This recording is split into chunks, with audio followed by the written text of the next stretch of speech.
밝혔습니다.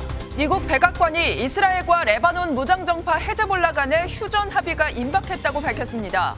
휴전 협정 초안에는 이스라엘이 레바논 남부에서 철수하고 레바논군은 중화기를 이동시켜 60일 동안 과도기를 갖는 내용이 담겼습니다.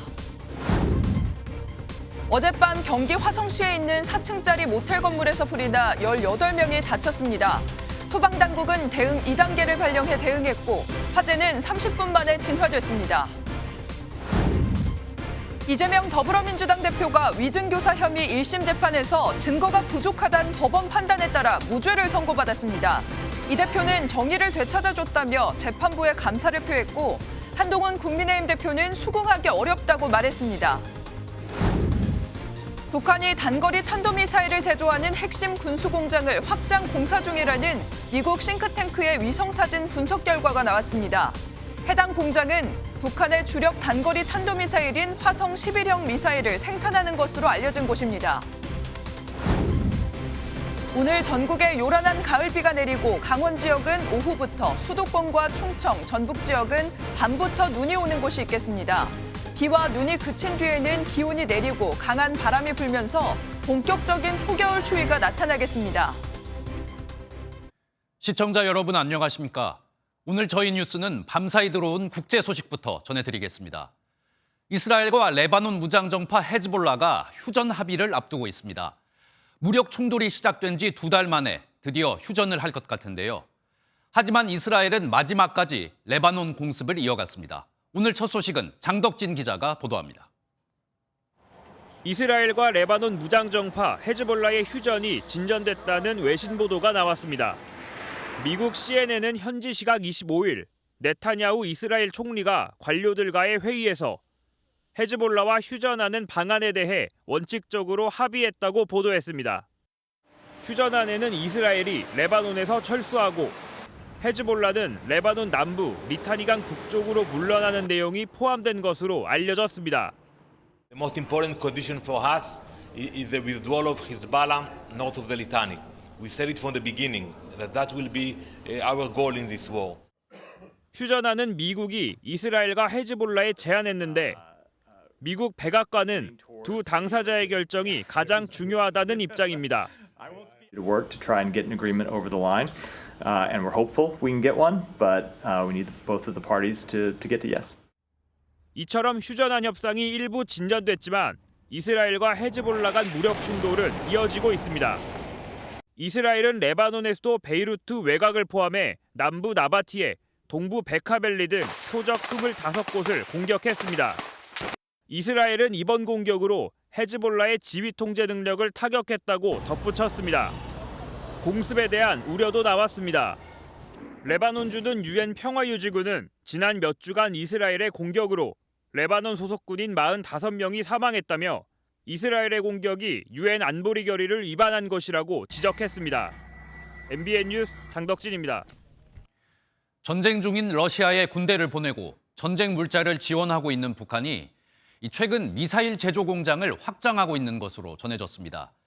북한이 미사일 공장을 확장해 러시아에 더 많은 미사일을 보낼 걸로 보이는데 우리 한반도가 전쟁의 중심에 서진 않을지 우려가 나오고 있습니다. 이성엽 기자입니다. 북한이 산업단지 안에 공장 건물을 새로 짓고 있습니다. 인근에는 신규 공장 근로자를 위한 주거시설이 만들어지고 있습니다. 외신에 따르면 미국 제임스 마틴 비확산 연구센터는 지난달 초 촬영된 위성사진을 분석해 북한이 단거리 탄도미사일 공장을 확장하고 있는 것을 포착했습니다. 이 공장들은 북한에서 유일하게 화성 11형 미사일을 생산하는 것으로 알려졌습니다. 화성 11형은 북한의 주력 단거리 탄도미사일로 러시아의 이스칸데르 미사일과 유사해 북한판 이스칸데르라고도 불립니다. 우크라이나와 서방 국가들은 러시아가 북한에서 화성 11형을 지원받아 전장에 사용하고 있다고 보고 있습니다. 비확산 센터는 러시아가 우크라 침공 이후 수천 발의 미사일을 소진해 북한에서 추가 공급을 받을 경우 전쟁 수행 능력을 향상시킬 수 있다고 우려했습니다. 러시아와 북한은 러시아의 우크라 침공 이후 북한이 러시아에 무기를 지원하지 않았다고 주장하고 있습니다. 하지만 두 나라는 지난 6월 북러 정상회담에서 상호 군사 협력을 강화하는 포괄적 전략 동반자 협정을 맺어 관계를 강화해 왔습니다. 러시아는 북한과의 관계를 강화하는 동시에 주변국과 군사 긴장을 높일 수 있다며 으름장을 놓았습니다. 외신에 따르면 세르게이 랴브코프 러시아 외무차관은 미국이 아시아에 중단거리 미사일을 배치할 경우 러시아도 미사일을 배치하겠다고 위협했습니다. 특히 러시아는 최근 개발한 오레시니크 미사일은 배치를 제한하는 국제제약이 없다고 강조했습니다. 우크라이나 전쟁으로 유럽의 정세뿐만 아니라 동북아시아의 군사적 긴장 또한 고조되고 있습니다. MBN 뉴스 이상엽입니다. 한편 어제 일본 사도광산에선 우리 정부와 유족들만 참여한 자체 추도식이 열렸습니다. 일본이 우리 정부의 뒤통수를 치며 진정성 있는 모습을 보이지 않자 우리끼리 따로 추도식을 가진 건데요. 그런데 여기에 일본 정부가 유감의 뜻을 표했습니다. 그러면서 여러 가지 해명을 내놨는데 이 반쪽 추도식의 책임을 우리에게 돌리자 외교부도 불참 이유를 설명했습니다. 자세한 내용 표선우 기자가 전하겠습니다. 일본이 추모 대상을 명시하지 않은 사도광산 추도식에 불참한 우리 정부가 별도 추도식을 열었습니다. 현수막에는 강제동원 한국인 희생자라고 추도 대상을 적었습니다. 말도 통하지 않고 사방이 바다로 가로막혀 있는 섬에서 땅속 깊은 곳의 열기와 돌가루에 휩싸여 얼마나 두렵고 고통스러운 시간을 보내셨을지. 일본 정부는 우리 정부 불참에 유감을 표명했습니다. 이쿠이나 정무관이 야스쿠니 신사를 참배했다고 보도한 일본 교도통신도 자사 보도는 오보라고 정정했습니다. 韓国政府との間でも丁寧な意思疎通を行ってまいりました。生稲政務官は参議院議員就任後に靖国神社を参拝した事実はないと。 일본 정부가 반쪽 추도식에 대한 책임을 회피하려 하자 외교부는 참배 논란에만 국한한 문제가 아니라며 해명에 나섰습니다. 추도식 불참은 일측 추도사 내용 등이 당초 사도광산 등재 시 합의 수준에 미치지 못하는 게 중요한 고려사항이었다는 겁니다. 추도사의 노역 강제성과 사과 표현이 빠지고 추도식이 유네스코 세계유산 등재 보고 자리로 변질할 수 있는 우려 탓으로 풀이됩니다. 사도광산 전시실에도 조선인 노역을 제대로 표기하지 않은 데 이어 추도식까지 일본이 잇따라 약속을 어기면서 논란은 계속될 전망입니다. MBN 뉴스 표선우입니다. 어젯밤 경기도 화성시에 있는 한 모텔에서 불이 나 투숙객들이 한밤중에 대피하는 소란이 벌어졌습니다. 밤사이 내린 비 때문에 25톤 트레일러가 미끄러지며 고속도로 중앙분리대를 들이받는 사고도 있었습니다. 밤사이 사건 사고 소식은 강재묵 기자가 정리했습니다. 어두운 밤 창문이 뜯겨나간 건물 주변으로 소방대원들이 분주하게 움직입니다. 어젯밤 10시 8분쯤 경기 화성시의 4층짜리 모텔 건물에서 불이 났습니다. 소방당국은 화재 발생 5분 만에 대응 1단계를, 10분 만에 대응 2단계를 발령하고 총력 대응에 나섰습니다. 이 불길은 화재가 발생한 지 약 40분 만에 꺼졌지만 대피하던 투숙객들이 부상을 입으면서 병원으로 옮겨지기도 했습니다. 구조 당시 2층 객실에 머물던 남성 1명이 한때 심정지 상태로 발견되고 투숙객 2명이 호흡곤란 증세를 보이기도 했지만 다행히 모두 생명에는 지장이 없는 것으로 파악됐습니다. 소방당국은 모텔 건물 1층에서 불이 시작된 것으로 보고 정확한 화재 원인을 조사하고 있습니다.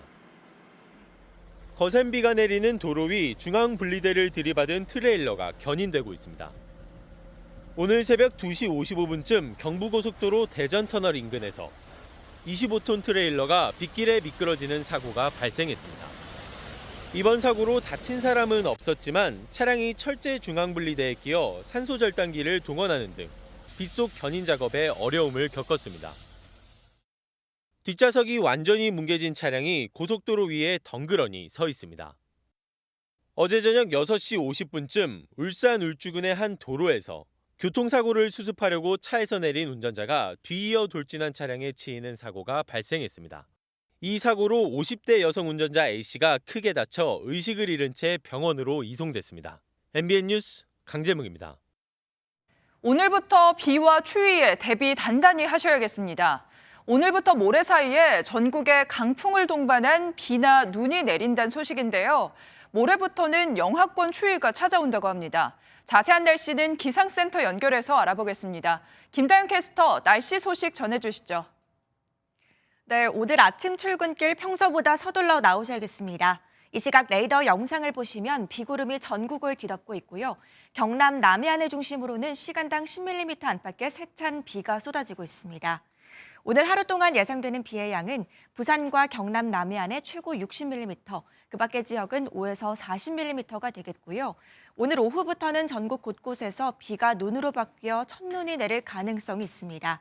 모레까지 강원 지역에 많게는 20cm 이상, 경기 동부와 전북 동부에 최고 10cm 이상, 서울에도 3에서 8cm의 눈이 내려 쌓이겠습니다. 오늘은 전국적으로 바람도 강하게 불겠습니다. 특히 대부분 해안가와 호남, 경남 서부와 제주에는 강풍특보가 발효 중인 가운데 이들 지역은 초속 20m 이상의 돌풍이 불어들겠습니다. 오늘 아침은 어제보다도 높게 출발하고 있는데요. 오후부터는 찬바람이 강해지면서 서울의 낮 기온 9도선에 그치며 아침 기온보다도 낮겠고요.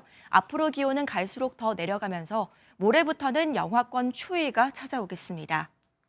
목요일까지 전국 곳곳에 비나 눈이 내리겠고 호남과 제주는 주말까지도 이어지는 곳이 있겠습니다. 날씨였습니다. 오늘 하루 중요한 일정을 소개해드리는 굿모닝 오늘입니다. 어떤 일정이 있는지 함께 살펴보겠습니다. 국회 법제사법위원회 법안심사 제1소위원회가 이사의 충실 의무를 주주로 확대하는 내용의 상법 개정안을 논의합니다. 이정문 의원 등은 물적 분할과 같은 자본 거래에서 이사의 행위로 특정 주주에게 피해가 발생해도 책임을 지지 않는다며 개정안 제안 이유를 설명했습니다. 한동훈 국민의힘 대표가 법무부 장관 시절 여론조성팀, 이른바 댓글팀을 운영했다는 의혹과 관련해 경찰이 고발인을 불러 조사합니다. 김한매 사법정의 바로 세우기 시민행동 상임대표는 지난 7월 한 대표를 직권남용 권리행사 방해 등의 혐의로 고발한 바 있습니다. 부당대출 의혹을 받는 손태승 전 우리금융회장에 대한 영장실질심사가 오늘 오후 2시 서울 남부지법에서 열립니다. 검찰은 우리은행이 손 전 회장의 친인척과 관련된 법인이나 개인 사업자에게 부당대출을 해준 과정에 손 전 회장이 개입한 걸로 보고 있습니다. 지금까지 굿모닝 오늘이었습니다. 더불어민주당 이재명 대표가 위증교사 재판 1심에서 무죄를 선고받았습니다. 공직선거법 위반 재판에서 징역형을 받았었는데 이번 재판에선 무죄 판결을 받으면서 최악의 상황을 넘겼는데요. 재판부는 이재명 대표의 증언 요청에 위증교사의 고의성이 없었다는 결론을 내렸습니다. 먼저 박규원 기자가 보도합니다. 지난해 10월 위증교사 혐의로 재판에 넘겨진 이재명 더불어민주당 대표가 1심에서 무죄를 선고받았습니다. 미소를 띤 채 동료 의원들과 인사를 나누며 법원에 들어선 이 대표는 무죄 판결이 내려지자 법정을 빠져나왔습니다. 이 대표는 2019년 본인의 선거법 위반 혐의 재판에서 증인인 김병량 전 성남시장의 비서 김진성 씨에게 거짓 증언을 요구한 혐의로 기소됐습니다. 재판부는 위증교사의 고의가 있었다고 보기 어렵다고 설명했습니다. 이 대표가 김 씨에게 변론 요지서를 제공하겠다는 발언 등이 방어권의 범위를 벗어나지 않는다고 봤습니다. 다만 위증 혐의로 기소된 김진성 씨에게는 일부 진술들을 허위로 한 것이 인정된다며 벌금 500만 원을 선고했습니다. 김 씨가 위증을 한 것은 맞지만 이 대표가 이를 교사했다고는 볼 수 없다고 판단한 겁니다. 이대로 형이 확정되면 위증교사 재판으로는 의원직과 피선거권이 상실되지 않아 이 대표는 사법 리스크를 일정 부분 덜어내게 됐습니다. MBN 뉴스 박규원입니다. 재판부가 민주당 이재명 대표에게 무죄를 선고한 가장 큰 이유는 바로 증거 부족이었습니다.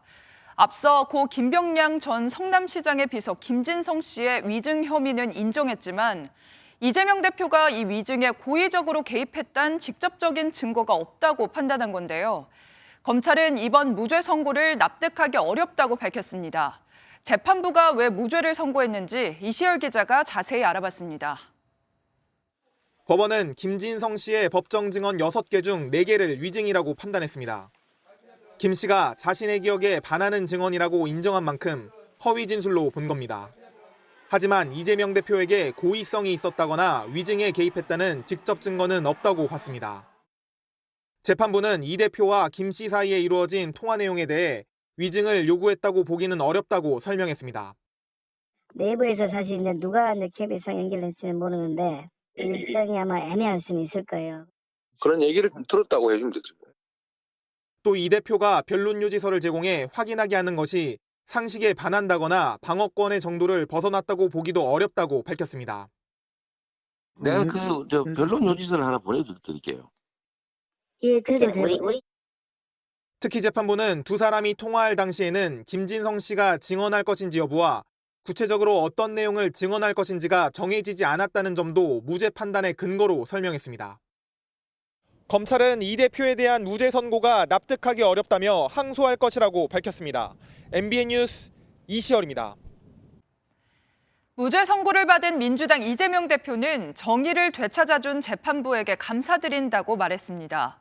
그러면서 자신이 겪고 있는 어려움은 국민들이 겪고 있는 것에 비하면 바닷속의 좁쌀 한 알, 창의 일속이라고 비유하면서 정부를 겨냥한 듯 민생살이의 어려움을 이야기했습니다.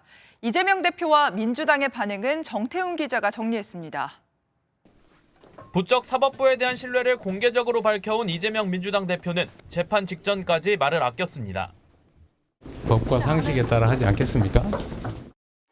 무죄 선고를 받아든 뒤 이 대표는 진실과 정의를 되찾아준 재판부에 감사드린다며 환영의 뜻을 밝혔습니다.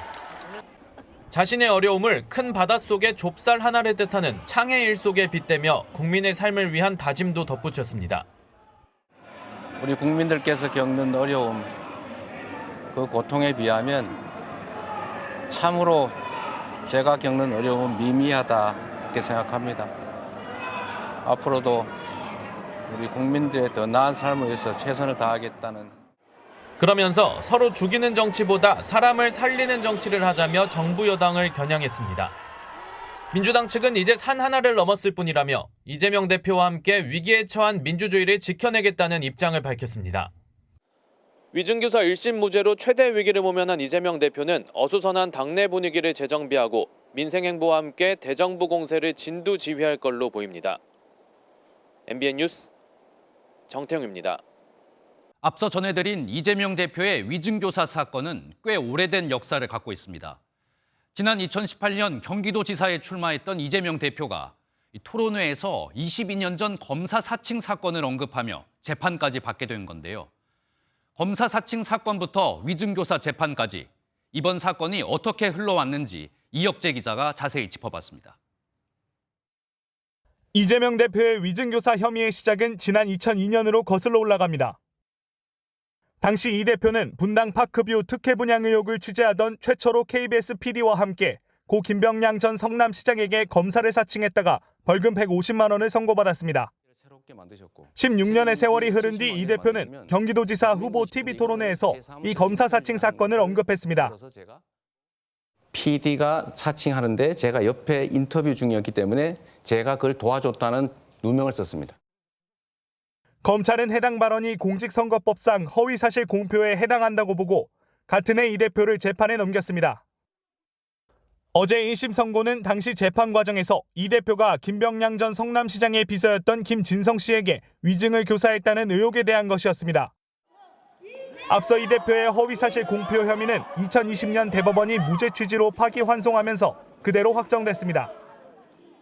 사법부의 현명한 판단에 경의를 표합니다. 또 과도한 수사권, 기소권, 공소유지권, 형집행권까지 가지고 있어서 권력을 남용하고 있기. 그대로 끝난 줄 알았던 사건은 검찰이 이 대표의 백현동 의혹을 들여다보다 김 씨의 휴대전화에서 이 대표와의 통화 녹음을 확보하면서 별도의 수사가 시작됐습니다. 결국 검찰이 위증교사 혐의로 이 대표를 기소했지만 1심 재판부는 무죄를 선고했습니다. MBN 뉴스 이혁재입니다. 5개의 재판을 동시에 받고 있는 민주당 이재명 대표. 이 재판 결과가 하나씩 나오면서 이 대법원에서 최종 판결을 받기까진 시간이 얼마나 걸릴지도 관심인데요.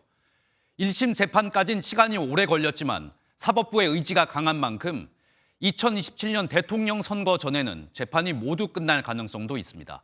이어서 홍지호 기자입니다. 지난해 11월부터 시작된 이 대표의 위증교사 재판은 지금까지 모두 13번 열렸습니다. 비교적 단순한 혐의지만 증인 신문이 많았고 공판도 이 대표의 사정으로 몇 차례 연기되기도 했습니다. 지난 1월엔 이 대표가 피습을 당했고 4월엔 총선, 결심을 앞둔 8월엔 코로나19 감염을 이유로 재판이 밀렸습니다. 그렇게 선고까지 1년이 걸렸는데 불구속 형사재판의 1심 선고 평균인 228일보다 훨씬 길어졌습니다. 지난 15일 유죄를 선고받은 공직선거법 재판 역시 같은 혐의 다른 재판의 평균보다 7배 가까이 더 걸렸습니다. 하지만 앞으로 진행될 2심과 3심은 지난 1심 때보다 속도를 낼 것으로 보입니다. 지난해 형사재판 2심과 3심의 경우 평균적으로 각각 195일과 155일 만에 마무리됐습니다. 조희대 대법원장이 취임 직후부터 재판 지연 문제 해결을 강조해온 만큼 진행 속도가 더 빨라질 가능성도 있습니다. 늦었지만 우리는 사법부가 직면한 재판 지연이라는 최대 난제를 풀기 위한 방안을 다각도로 강구해야 합니다. 곧 진행될 두 번의 상급심이 오는 2027년 이 대표의 대권 도전에 어떤 영향을 미칠지 주목됩니다. MBN 뉴스 홍지호입니다. 다음 소식입니다. 검찰이 경영권 승계와 관련해 부당합병 등의 혐의로 기소된 삼성전자 이재용 회장에게 징역 5년을 구형했습니다. 이재용 회장 측은 국민들의 사랑을 받는 삼성으로 거듭날 수 있도록 소명에 집중할 기회를 달라 호소했습니다. 이 소식은 강세연 기자가 전하겠습니다. 제일모직과 삼성물산의 부당합병 혐의 등으로 기소된 이재용 삼성전자 회장이 항소심 결심 공판에 출석했습니다. 항소심 앞두고 한 말씀 부탁드리겠습니다. 삼성의 위기란 지적이 있는데 어떻게 생각하세요? 검찰은 이 회장이 훼손한 건 자본시장의 근간을 이루는 헌법적 가치라며 주주 반발로 합병 성사가 불투명해지자 합병 찬성이 국익을 위한 것이라며 주주를 기망했다고 주장했습니다. 이어 면죄부를 준다면 지배주주는 편법을 동원해 이익에 부합하는 방향으로 합병을 추진할 것이라며 유 회장에게 징역 5년에 벌금 5억 원을 구형했습니다. 1심에서 구형했던 형량과 같습니다. 이 회장은 최후 진술에서 1심에서 무죄 판결을 받았음에도 무거운 책임감을 느꼈다며 어려운 상황을 극복하고 국민의 사랑을 받는 삼성으로 거듭날 수 있도록 소명에 집중할 기회를 달라고 호소했습니다. 앞서 검찰은 이 회장이 제일모직과 삼성물산을 합병하는 과정에서 제일모직 주가는 띄우고 삼성물산 주가는 낮추기 위해 불법을 저질렀다며 기소했습니다. 하지만 1심 재판부는 주주에게 손해를 끼쳤다고 인정할 만한 증거가 없다며 이 회장의 모든 혐의에 대해 무죄를 선고했습니다. 이 회장에 대한 항소심 선고는 내년 2월에 이뤄질 예정입니다. MBN 뉴스 강세현입니다.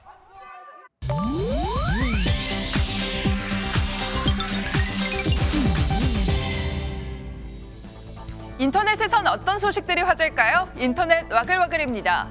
남녀공학 전환 논쟁으로 동덕여대 사태가 내홍을 겪는 가운데 직장인 익명 커뮤니티를 중심으로 여대 출신은 채용하지 않겠다는 내용의 글이 올라오면서 정부가 실태 파악에 나서기로 했습니다. 최근 직장인 익명 커뮤니티에 인사팀의 필터링은 이미 시작됐다. 지금까지는 조용히 거르고 있었는데 명분이 생겼으니 대놓고 거를 예정 등 여대 출신 채용과 관련한 차별적인 글이 게재됐는데요. 해당 글이 사실이라면 모두 위법 행위입니다. 고용노동부는 법 위반 사실이 확인되면 법과 원칙에 따라서 처리할 예정이라는 입장을 전한 걸로 알려졌습니다. 배구 여제 김연경 선수가 탁월한 개인 기량을 자랑하며 팀을 단독 선두에 올려놨습니다. 흥국생명은 그제 인천 삼산체육관에서 열린 V리그 2라운드 경기에서 시즌 우승팀 현대건설을 꺾고 개막 9연승을 달렸는데요.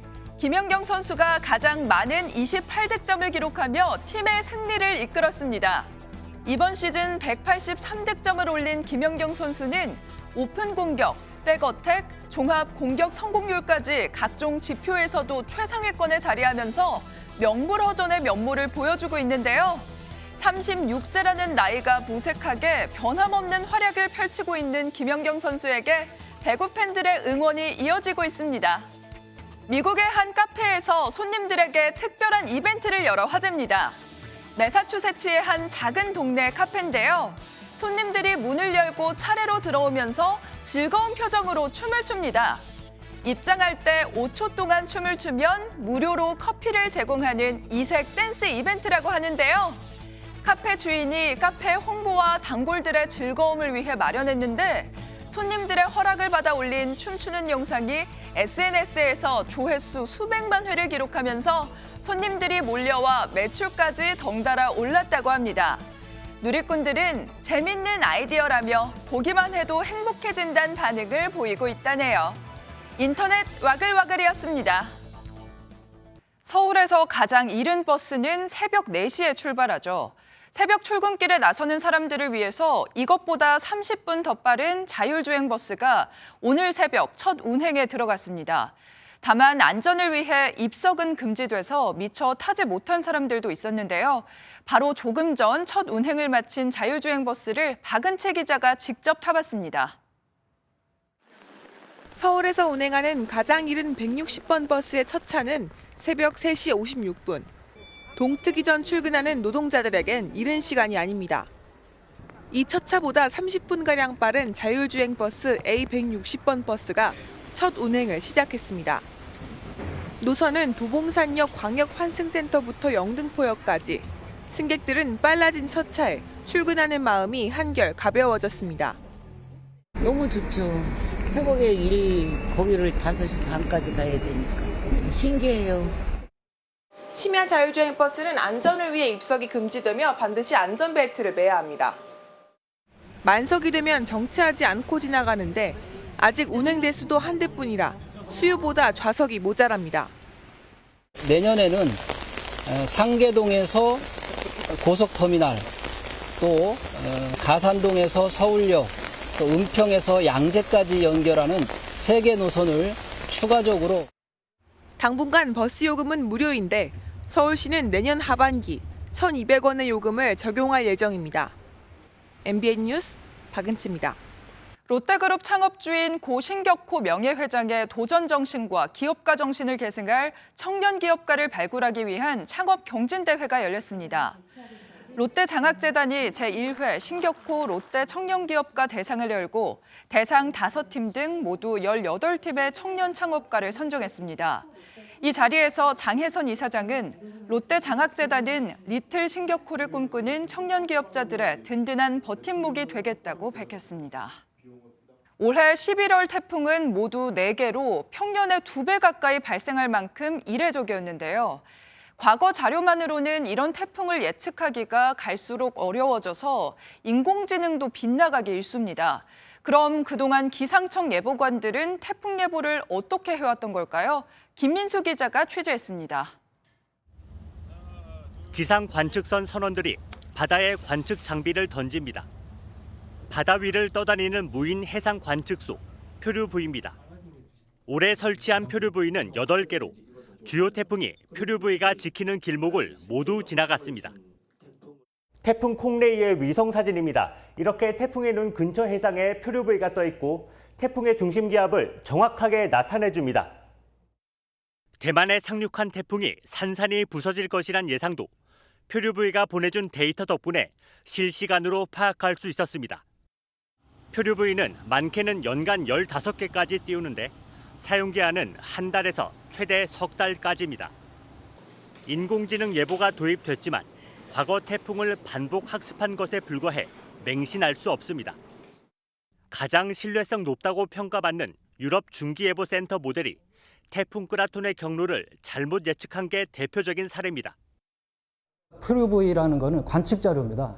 관측 자료가 없다는 거는 그 눈을 감고 예보하는 거랑 똑같은 거죠. 지금 현재 이 상황을 정확하게 진단을 할 수 없다는 얘기인 거죠. 이런 표류부위 하나를 설치하려면 관측선이 먼 바다까지 좋기 20시간은 달려가야 합니다. 태풍을 향해 최대한 가까이 이동했다가 되돌아와야 하는 위험이 따르지만 덕분에 정확한 예보가 가능했습니다. 최근에 슈퍼 태풍이 하나 발생했는데 초기에는 그 예상 경로가 한국으로 온다고 돼 있었습니다. 그럴 때 저희 배가 태풍 진로 예상 진로 앞에 가서 실제 관측을 해줬고 표류를 띄웠거든요. 2011년 첫 도입 이후 기상 관측선 추가 도입이 예정돼 있어 표류부위 설치에 들어가는 수고는 조금이나마 줄어들 것으로 기대됩니다. MBN 뉴스 김민수입니다. 다음 소식입니다. 서울의 한 새마을금고 이사장이 직원들을 성추행하고 갑질을 일삼았다는 의혹, 저희 MBN이 단독으로 전해드렸는데요. 그런데 이사장의 기행은 여기서 끝이 아니었습니다. 자신의 친척을 시험도 면접도 치르지 않고 회사에 부정 채용했다는 의혹이 제기돼 중앙회에서 조사에 나선 것으로 확인됐습니다. 박혜빈 기자가 단독 취재했습니다. 성추행과 갑질 등 의혹을 받는 이모 이사장이 재직 중인 서울 종로구의 새마을금고입니다. 피해자와 가해자 분리가 제대로 이뤄지지 않고 있다는 MBN 보도 이후 이 이사장은 어제부터 출근하지 않은 것으로 파악됐습니다. 그런데 이 이사장에게 채용비리 의혹이 새롭게 제기됐습니다. 지난 1일 계약직 채용 공고가 나왔는데 이사장이 자신의 친척을 내정에 뽑았다는 겁니다. 사람은 내가 알아놨어. 알아놨으니까 걱정하지 말고 이력서를 내가 받아놓을 거야. 문제는 이사장 역시 A씨가 이번 채용에 적합한 인사가 아니라고 말했다는 점입니다. 지금 아무것도 몰라. 신입이고 이런 계통에서 일했던 사람이 아니고 원래 놀이계통에서 일을 해서. 채용에 15명이 지원했지만 14명이 서류 전형에서 모두 탈락했고 A씨는 면접 전형도 없이 입사한 것으로 전해졌습니다. 이력서가 여러 장 들어왔는데 면접 자체는 없었고요. 원래 올 사람이 처음부터 정해진 그런 채용권이라 출근 날짜도 그냥 18일로 정해서. 하지만 A씨는 출근 하루 만에 퇴사한 것으로 알려졌는데 입장을 묻는 취재진의 질문에는 할 말이 없다며 말을 아꼈습니다. 새마을금고 중앙회는 이사장의 부정채용 의혹과 관련해 사실관계 파악에 나섰습니다. MBN 뉴스 박혜빈입니다.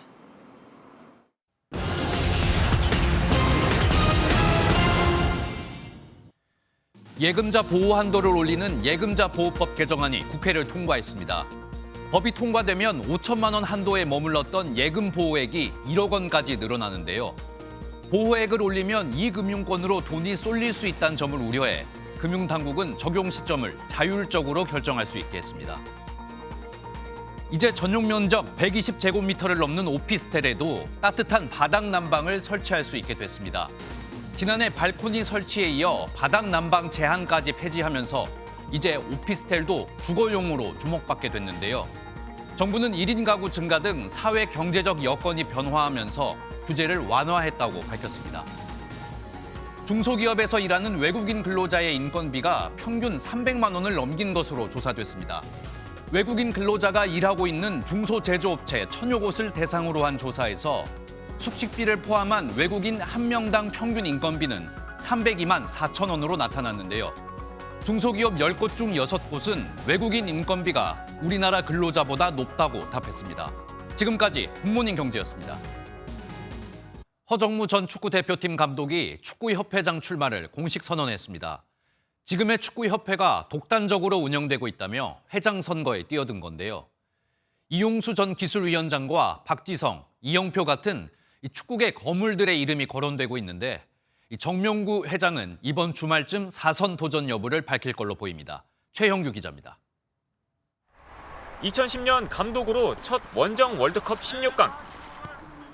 2013년 부회장으로 정몽규 회장과 함께 축구협회를 이끌었던 허정무 전 감독이 대한축구협회장 선거 출마를 선언했습니다. 독선적으로 운영돼 시스템이 무너졌다며 현재 체제를 비판한 허 전 감독은 방관자로 남지 않겠다며 출마 이유를 밝혔습니다. 감히 이런 소리도 들리고 하지만 어떤 소리도 두려워하지 않고 귀에 담지 않고 해야 될 일, 거기에 목표를 두고 최선을 다할 각오입니다. 내년 1월 8일에 열리는 축구협회장 선거의 다음 관심사인 정몽규 회장의 사선 도전 여부는 늦어도 다음 주 월요일에 결정됩니다. 대한체육회 스포츠공정위원회에 연임 심사 서류와 협회 사무처에 후보 등록 의사를 제출해야 하는 시한이 다음 주 월요일이기 때문입니다.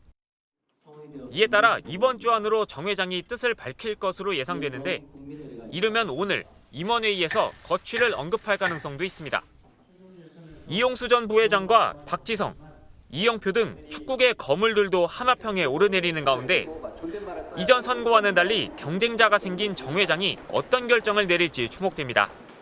MBN 뉴스 최영규입니다.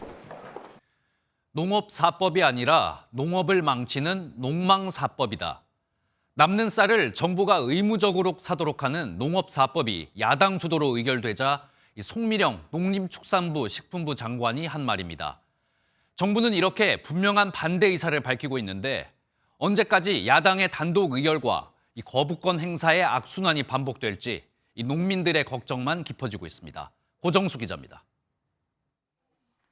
지난 21일 자정 무렵 야당은 양곡관리법 개정안 등 4개 법안을 국회 농해수위에서 단독 처리했습니다. 합의해서 처리했으면 좋을 텐데 아쉽지만 오늘 이렇게 의결 절차를 밟도록 하겠습니다. 양곡법과 농안법 개정안은 각각 쌀 의무 매입과 가격 안정제, 과일 등 농산물 가격 하락 시 가격 보장제를 핵심으로 하고 있습니다. 정부가 쌀값 20만 원 유지 약속을 지키지 않은 상황에서 쌀값 폭락과 이상기후가 촉발한 농가 어려움을 더는 외면하기 어렵다는 게 야당의 주장입니다. 정부는 이번에는 농망사법이라며 비판의 강도를 더 높였습니다. 농망사법이라고 제가 말씀을 드린 것은 우리 농업의 미래를 망치는 4가지 법률이기 때문에 그것은 경중을 따지기도 어려워요. 양곡법을 바꾸면 쌀 초과 생산이 늘어 쌀값이 도리어 폭락하고 농안법은 특정 작물로의 쏠림 현상을 가져와 오히려 물가 폭등을 야기할 거란 겁니다. 또 재해법 2건도 기존 법률과 충돌 소지가 있다고 말합니다. 야당은 28일 본회의 처리를 굽히지 않고 있고 정부는 대통령에게 제2요구 행사를 건의할 방침이어서 농업 정책을 둘러싼 소모적 논쟁이 되풀이될 것으로 우려됩니다. MBN 뉴스 고정수입니다. 부산의 한 비탈길을 달리던 대형 트럭이 도로 아래로 떨어져 운전자가 숨지는 사고가 벌어졌습니다.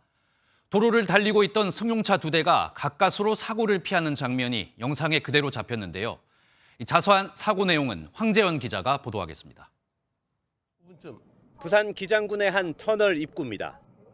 위쪽 도로에서 대형 트럭이 내리막길을 빠르게 내려오더니 가드레일을 그대로 들이받습니다. 트럭은 90도 각도로 아래 도로에 떨어졌다가 옆으로 쓰러집니다. 2차선을 달리던 경차가 지나가자마자 트럭이 떨어졌고 1차선에서 달리던 차량도 가까스로 사고를 피합니다.